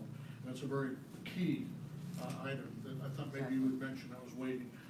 Secondly, in I think it's section B, number 3, it talks about if there's a shortage of funds, basically in my own words here, of enterprise zone income, then the payments will be adjusted accordingly. Okay, so it's not, it has to happen. If money's not there from the enterprise zone payouts, then no money can be dispersed or a smaller amount can be dispersed. So that's in the draft IGA, and I would imagine that piece will be left in there because it was written by the two entities that are agreeing to bring the money to the college. Does that help them? Well, the fact remains that we've been talking for years about having an actual procedure for distributing enterprise zone funds, and we have failed to set that up ahead of time, and now we're faced again with doing this because it's what's in front of us. And it's not that I think it's a bad idea. I already told you I do agree with it, but I think we have a lack of transparency, and we have a lot of people feeling like they're on the outside and they don't know what's going on. And only people who know that the money is available can bring forward a proposal and get something done. And I just, no, life's not fair, but as far as the city goes, we should be serving all of our citizens, and we should give everybody a fair shot next time. Any other questions? Okay, am I to understand that the bond and the financing is exclusively for the skill center and has nothing to do with the housing? The amount that we're talking about with the enterprise zone, 3.5 million, would be dedicated toward the skill center and would be matched by a corresponding share from the state financing, Article 11G. The State Department of Justice has given us flexibility in the way they total 7.3 from the state is dispersed. So we would be able to basically track or indicate that we put a minimum of 3.5 matched by 3.5 from the state into the skill center. Okay, so the college is gonna issue a general obligation bond for the 7.6 6 million 6 million. actually, the extra covering the cost of bond issuance. Right, does that include interest? Yes. Okay. Yes, we will be no. That is the capital amount, and the college will be responsible for interest beyond that. Okay, so the city, or the enterprise zone will not be paying for any interest costs? That is correct. 3.5 is for capital only, Right. principal only. Okay, so you issue the bond and you pay off the bond with your own funds and the enterprise zone funds to pay half the cost of the total project with the state picking up the other half. Correct. Okay. The housing units, how many students can be housed there? Talking about a total of 72 units, there would be 18 quads and about 7 studios. 2 of those studios would be dedicated for resident management. So approximately 70, roughly 70 students. There are several places in the agreement and the memo that actually lump the skill center and the housing project together. Is that, This has been a work in progress at IGA. If there are ambiguities that still reference the housing, that would be something, I think, okay. given the direction that we've seen over the Yeah, as past long as we few days. understand that. Yeah, I'm not aware of any housing references in the current IGA draft. Could you reference? Well, the cover memo for one and the third paragraph, That's the cover. the staff report. On the staff. Yeah, so in the beginning, to be blunt about it, I kind of hemmed and hawed between calling it the Columbia Gorge Community College Treaty Oak Regional Skill Center and Campus Housing Agreement, which is what we had talked about at the last meeting, and what the specific IGA is now, which is just the Treaty Oak Skill Center. So I apologize. That's okay. Just as long as we understand. And you're fully, do you expect that the college board will have this document signed after tomorrow? I don't know, sir. County meets on Wednesday. The county will meet on Wednesday. I would, well, we don't know. We don't know. Yeah. We still have some time before our total deadline on this thing. We would hope to have this wrapped up this week, but I think we may need to see what comes out of the county meeting as well. Okay, and to follow up on the question regarding the housing,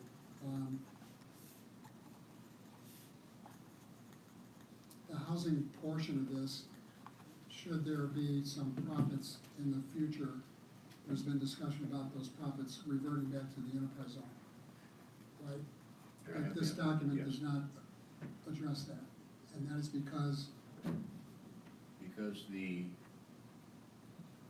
what we have seen from the discussions to date is that there was more interest in focusing on the skill center and not the housing. The housing, however, would be the potential generator of any profit. Having said that, I would emphasize that our intent is not to turn a profit on housing, but to make it as affordable as possible for students. From a college perspective, if we start to make money on housing, that means we're doing something wrong because we're charging too much. We need to cover operational costs, set aside contingency, things like that, and not make money on that thing. Philosophically, the question has been asked, if we make money at some point on any of this project, should that be returned to, in some way, a portion of that be returned in some way to the enterprise zone partners?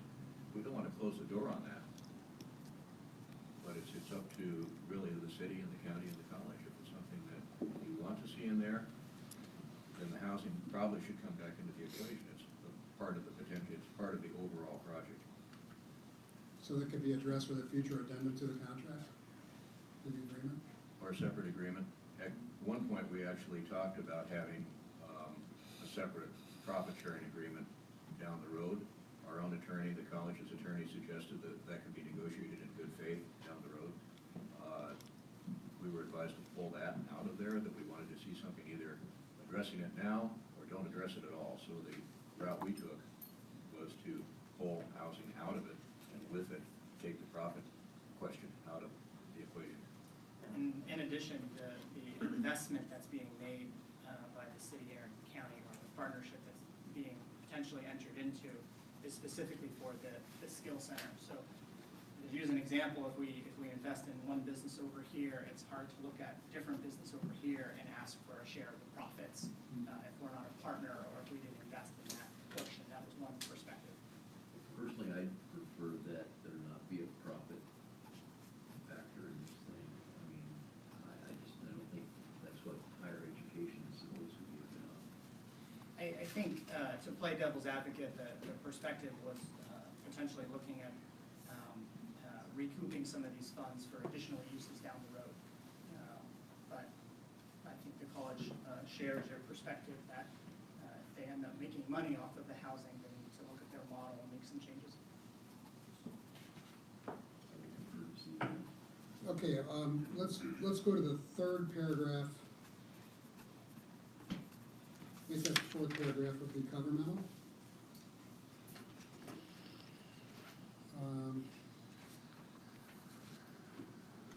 The college has stated that the deadline to obligate the bond sale is January 28th, which happens to be our next council meeting.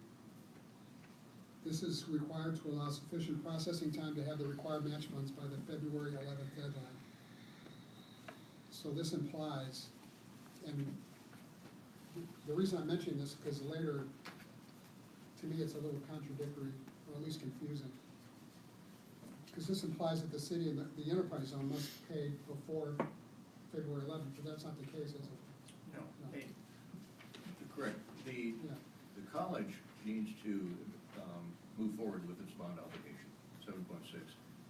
In order to do that, we need the assurance that the 3.5 million will be there when we need it. And as the IGA states, that will be upon completion of the project. We will have certificate of occupancy.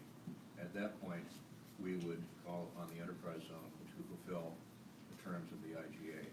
This is why we have also gone, as been noted, to the port, which has an agreement in principle of working on a separate IGA there to provide bridge loan funding to this project.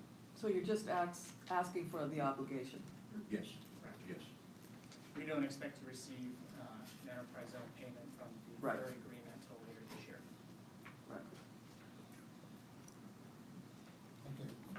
On page 2, the second paragraph, a special reserve fund will need to be created detailing the use of the funds and the timeline. This resolution would be brought to the city council at a later date, but before the completion of the fiscal year budget process, which implies to me that you would expect payment from the enterprise zone next fiscal year. Fiscal year 1920, correct. Right. But what if this project completion is not complete by then? Then the funds would be held in the reserve. That's what the reserve accounts for. And allow us to track that money. Okay. Page 3 at the top it seems to me that it's very clear that the enterprise zone payments will not take place until there is a certificate of occupancy issued. So that should sell it. Correct. Okay, just bear with me. To me, the timing of this really needs to be clarified, because if we do not pass this tonight, we either have to have a special meeting before January 28th, or the January 20th is not too late to pass the agreement. Well, it's not for us, but is the college meeting on the 28th? So the college meeting is tomorrow. Tomorrow. And if need be, we would call a special meeting of the college board as well. Turning to my president. Yes. Speak date of January 28th then is the college's sort of deadline for proceeding with the bond. Yeah, the firm deadline that we've been given from the state is February 11th. So backing up from there, the processing time needed between bond obligation and having money in the bank. And that state deadline refers to having a dedicated fund with a minimum of 7.3 million in it. So that's the firm deadline, February 11th. Processing time to obligate a bond and to actually create and have that money in the bank is roughly a couple of weeks. That gives us the February 28th. That's the starting point for February 28th. January 28th. January 28th. Thank you. So to answer your question, Mayor, I think if no decision could be made tonight, we probably would need to have a special meeting in the next week to answer any questions that we can't answer this evening. The end of January 28th, council meeting would be too late.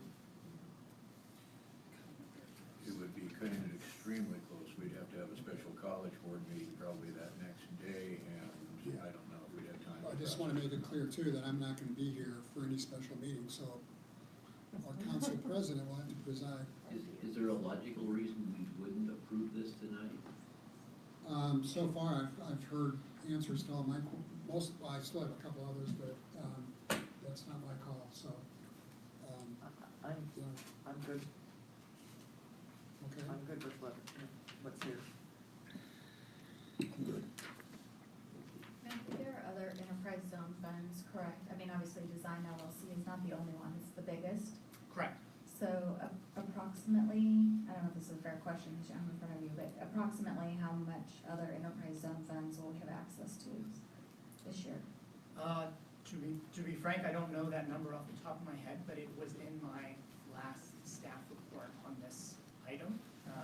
The funds that we get through the enterprise zone, the only funds we currently receive are for the Design LLC agreements. We do have an extended agreement with Integrated 3D that is in process, but they have a provision to provide sweat equity services in the form of education and classes to the middle, high school, and college. So we don't receive any funds from that. From some of the other extended enterprise zone agreements we have, they haven't reached that 4th or 5th year. So we haven't received anything, and we don't quite know what it would be, if anything. So it's primarily just the Design LLC. And may I add, it's my understanding, none of the original enterprise zone agreements 1 and 2, simplistic numbers, are not what the negotiation panel was looking at. They were looking at this third phase of the expansion. That's not looking at the old monies that are out there. In fact, one of those enterprise zones is coming to an end here in a couple of years. Correct. This is specifically for the third Design LLC. This coming fiscal year, 1920, will be the first time we've ever received dollars from that agreement. As an annual payment, we did receive initial project fees from that agreement. Okay, page 2, under definitions, could you tell me the difference between sponsor financing and proceeds? Is there any difference at all?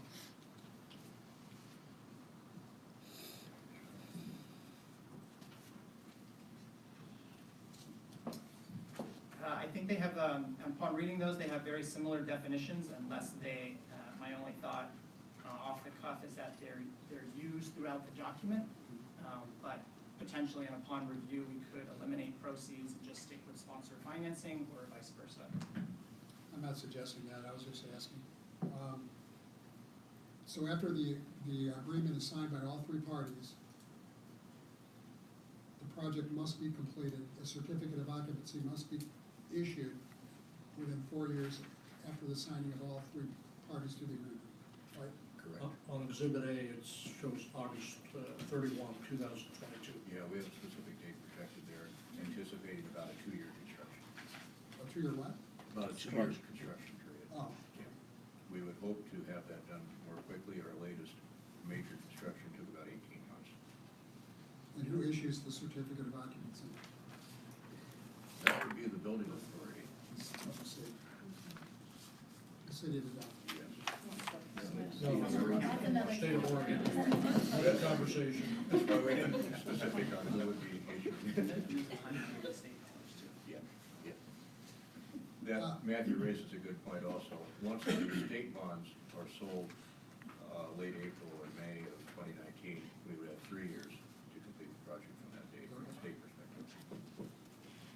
Well, I also support this project. This is the first time I've seen the agreement, so that's why I had so many questions. And I'd like to compliment the staff and the legal team that put this together in a short period of time, as I understand it. So I think you guys did a really terrific job with it. Thank you, and I would apologize for sending it out Good Friday. Okay, is there any other questions? So our options at this point are to pass this agreement tonight or schedule a special meeting to consider it further. Is that? Yes. So I'll, looking for a motion or a suggestion as to which of those two alternatives we're going to consider. I move to pass the agreement tonight. Second. Yes, okay. It's been moved and seconded that the intergovernmental agreement be passed tonight by the city council. Moved and seconded. So call for discussion. I'm calling for some discussion. That, I found the same two housing words in that cover letter, which you and I talked about out in the hallway earlier. So just double check that housing is taken out of this draft that we're looking at in any shape, manner, or form. Thank you. Will do. Yeah, I did think, I thought I saw that in there a couple of times, but I could be wrong. I know it was in the cover now, so. Okay. Any other discussion on the motion? No. I guess,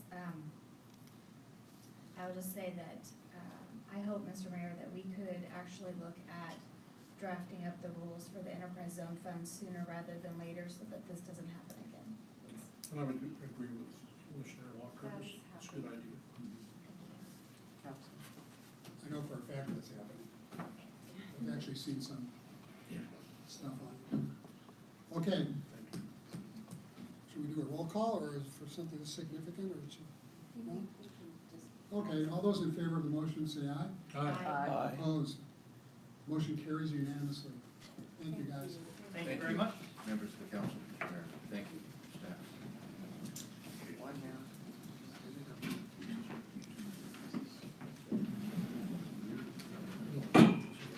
The next action item was to approve an exclusive negotiating agreement for development of. That's been. That was removed. Yeah, Take it off. I'm just explaining to the audience if this has been pulled and will be reconsidered at a later date. And I expect to be the subject of the airport meeting Yes. on Friday. May I just make a comment on that? I have no problem with taking it off because I would have asked for that. If we have a similar alternative development group come forward again, I would be asking for, number one, what do those letters stand for? Who are they? If it comes back, I'd like to know about the company, who they are, where they're from, assets, experience, and that type of project. Those would be things I would like to see sent to the council should another group come forward. Exactly. Fair enough. Any other items that come before the city council? Will I hear a motion to adjourn? Motion to adjourn.